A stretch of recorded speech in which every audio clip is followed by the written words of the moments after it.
बिस्मिल्लाहिर्रहमानिर्रहीम। अस्सलाम वालेकुम नाज़रीन, मैं हूँ आपका मेज़बान खालिद जमील और आप देख रहे हैं मेरा यूट्यूब चैनल। नाज़रीन, पाक फ़ौज के तर्जमान मेजर जनरल अहमद शरीफ चौधरी ने आज से तकरीबन 5 माह कबल दिसंबर के पहले हफ्ते में इस मनसब का चार्ज संभाला था और 5 माह बाद अब उनको प्रेस कॉन्फ्रेंस की ज़रूरत क्यों पड़ी। ये उनकी पहली प्रेस कॉन्फ्रेंस थी जिसमें उन्होंने बराह रास्त मीडिया से बातचीत की और सवालात का जवाब भी दिया। इस सवालों में सियासी सवालात भी थे और अस्करी क़यादत के बयानात और अस्करी क़यादत जो साबका है उसकी अकाउंटेबिलिटी से मुतल्लिक भी सवालात किए गए। और ऐसे वक्त में ये प्रेस कॉन्फ्रेंस की गई जब पाकिस्तान बड़े एक सेंसिटिव दो राह पर खड़ा है। कॉन्स्टिट्यूशनल बहरान अपने अरूज पर है, सियासी बहरान अपने अरूज पर है और जो सोशो इकनॉमिक और जो पॉलिटिकल माशरती और समाजी जो तफरीक है पाकिस्तान के अंदर, जो सियासी तफरीक है वो अपने अरूज पर है। और बिल्कुल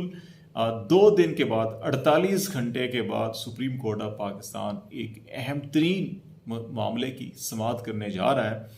जहां वफाकी हुकूमत को पहले ही 2 बार डेडलाइन दी जा चुकी है, मौका दिया जा चुका है कि पंजाब में इलेक्शन के हवाले से फंड्स फराम किए जाएं। वो फंड्स फराम नहीं किए जा रहे, मुसलसल हुक्मअदुली की जा रही है सुप्रीम कोर्ट ऑफ पाकिस्तान की। वजारत दिफा भी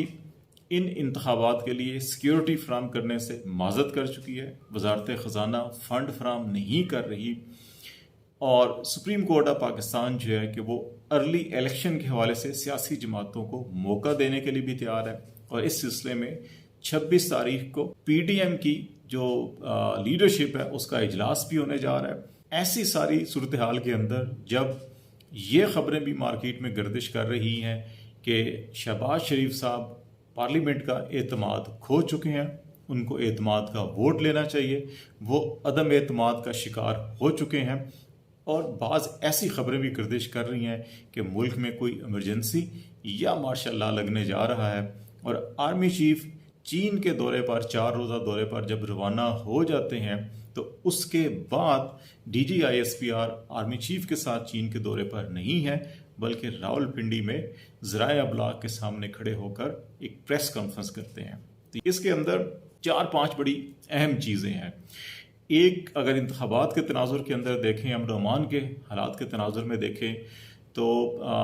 DGISPR ने वही बात की जो आर्मी चीफ ने इन कैमरा बातचीत की थी और उसमें कहा गया जी पाकिस्तान के अंदर कोई नो गो एरिया नहीं है। आज भी DGISPR ने कहा कि अल्हम्दुलिल्लाह पाकिस्तान में कोई नो गो एरिया नहीं है, ताहम कुछ इलाकों में दहशत गर्दों की तश्कीलें नो हुई है और जिनके खात्मे के लिए ऑपरेशंस चल रहे हैं। लेकिन सेक्रेटरी डिफेंस ने जो सुप्रीम कोर्ट ऑफ पाकिस्तान में रिपोर्ट पेश की, इन चैम्बर भी मुलाकात की, उसमें जो नक्शा खींचा गया और इलेक्शन कमीशन ऑफ पाकिस्तान ने जो रिपोर्ट जारी भी की मीडिया को और सुप्रीम कोर्ट में पेश की,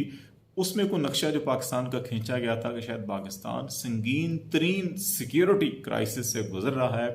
जिसकी वजह से वजारत दिफा जो है वो इलेक्शन के लिए मई में सिक्योरिटी एहलकार फराम नहीं कर सकती। वो इस किस्म की कोई रिपोर्ट थी। तो ये बड़ी कॉन्ट्रडिक्शन पाई जाती है इसके अंदर। दूसरा मामला, इंडिया को बड़ा वाज़ेह पैगाम दिया गया। जनरल बाजवा ने रिसेंटली जो ये कहा कि पाकिस्तान आर्मी के लिए लड़ने के लिए वसाइल नहीं है, मैशत बड़ी कमज़ोर है, टैंक की मूवमेंट के लिए डीजल नहीं है, हम दुश्मन से जंग लड़ नहीं सकते तो हमें सुलह कर लेनी चाहिए। अहमद वीर ने जो ये बात की थी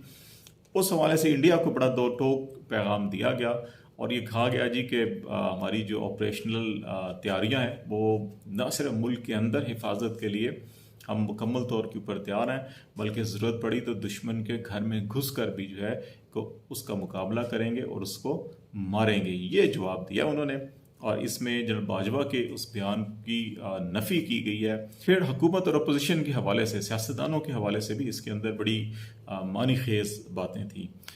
DGISPR ने ये कहा कि फ़ौज और हुकूमत का जो रिश्ता है उसको सियासी रंग देना जो है वो मुनासिब नहीं, ये कानूनी और आइनी एक तल्लुक़ होता है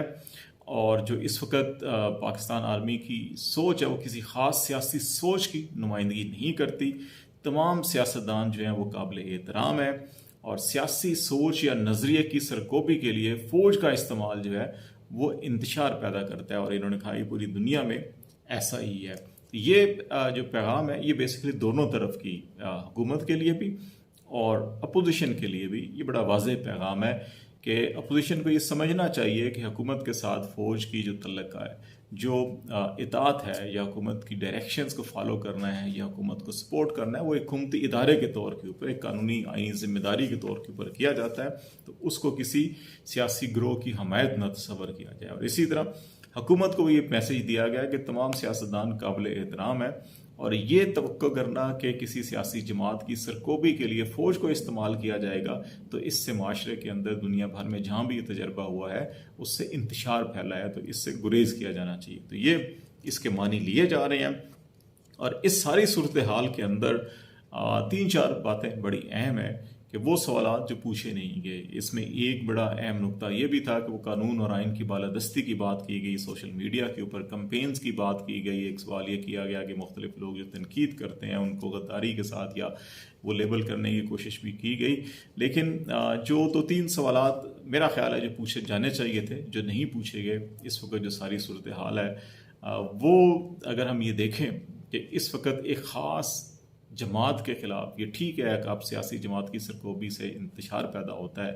لیکن ایک ہی جماعت کے خلاف جس ترتیب کے ساتھ، جس تواتر کے ساتھ بغاوت کے، غداری کے مقدمات، لوگوں کو اغوا کرنا، ان کو برہنہ کر کے تشدد کرنا،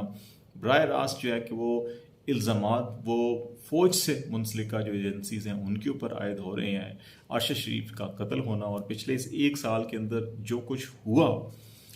ان سب کی جو انگلیاں ہیں، وہ جو بھی پکڑا جاتا ہے پھر ضمانت پہ رہا ہوتا ہے یا مقدمے سے ڈسچارج ہوتا ہے، تو وہ یہ کہتا ہے کہ نامعلوم لوگوں کی طرف انگلیاں اٹھائی جاتی ہیں۔ کچھ نہ کچھ تو ایسا ہے ضرور جس کی وجہ سے یہ سب کچھ سوالات اٹھائے جا رہے ہیں۔ میرا خیال ہے کہ اس پریس کانفرنس کے اندر بھی یہ سوال ضرور اٹھایا جانا چاہیے تھا جو نہیں اٹھایا گیا۔ ایک اور سوال جو پوچھا جانا چاہیے تھا، یہ آڈیو ویڈیوز جو لیک ہو رہی ہیں یہ ایجنسیز کے علاوہ کوئی بھی نہیں کر سکتا، یہ ہیکرز نہیں ہے، یہ سرکاری ادارے، سرکاری ایجنسیاں ہی ہیں۔ اب یہ سول ایجنسی ہے یا عسکری ایجنسی ہے، یہ سوال بھی پوچھا جانا چاہیے تھا جو نہیں پوچھا گیا۔ تو ساری صورتحال کے اندر یہ دیکھا جائے تو میرا خیال ہے کہ یہ جو پریس کانفرنس ہے یہ ایک امیج بلڈنگ کی کوشش بھی کی گئی، بہت سے الزامات، بہت سی انگلیاں اٹھائی جا رہی تھیں، ان کا جواب دینے کی بھی کوشش کی گئی ہے، اور پھر ایک ایسے موقع کے اوپر جب سپریم کورٹ آف پاکستان ایک فیصلہ کن مرحلے کی طرف بڑھ رہی ہے، اس کے بعد یقینی طور کے اوپر ہر 2 فریق جو ہیں، چاہے کسی کے حق میں فیصلہ ہو یا خلاف ہو، اس نے عدلیہ کو اور ملٹری لیڈرشپ کو ہی نشانہ بنانا تھا۔ تو اس موقع پر ایک یہ پیغام دینے کی کوشش کی گیا کہ ہم اے پولیٹیکل ہیں، اے پولیٹیکل تھے، اے پولیٹیکل رہیں گے۔ بات تو اس قسم کی جاتی ہے، لیکن جب تک عوام عملی طور کے اوپر قدم نہیں دیکھیں گے، اقدامات نہیں دیکھیں گے، تو عوام اس قسم کی باتوں پہ اعتبار نہیں کرتے۔ میرا خیال ہے کہ ہمارے اداروں کو پریکٹیکلی یہ ثابت کرنا ہوگا کہ وہ اے پولیٹیکل ہے اور وہ قانون اور آئین کی حقیقی معنوں میں بالادستی چاہتے ہیں، اور اس کے لیے پریکٹیکل سٹیپس ہوں گے تو لوگ اعتبار کریں گے، ورنہ ایسی اب سینکڑوں ہزاروں پریس کانفرنسیں کر لیں وہ بے فائدہ ہوں گی۔ لیٹ سی معاملات کو دیکھتے ہیں کس طرح بڑھیں گے، آپ کو اپڈیٹ کرتے رہیں گے۔ خالد جمیل کو اجازت دیجیے، اللہ حافظ۔